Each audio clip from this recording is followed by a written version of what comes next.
Hello সৈয়দপুরবাসী, আমরা থাকছি ঈদের দ্বিতীয় দিন সৈয়দপুর নিউজের পেজে লাইভ অনুষ্ঠানে রাত 9:30 ঈদের দ্বিতীয় দিন কথা হবে গানে গানে। ঈদ মোবারক।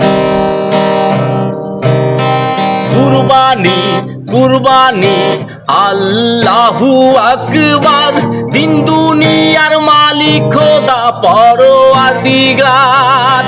কুরবানি কুরবানি আল্লাহু আকবার, দিন দুনিয়ার মালিক খোদা পরওয়ারদিগার। কুরবানি কুরবানি আল্লাহু আকবার, দিন দুনিয়ার মালিক খোদা পরওয়ারদিগার। কুরবানি কুরবানি আল্লাহু আকবার, দিন দুনিয়ার মালিক খোদা পরওয়ারদিগার। কুরবানি কুরবানি আল্লাহু আকবার, দিন দুনিয়ার মালিক খোদা পরওয়ারদিগার।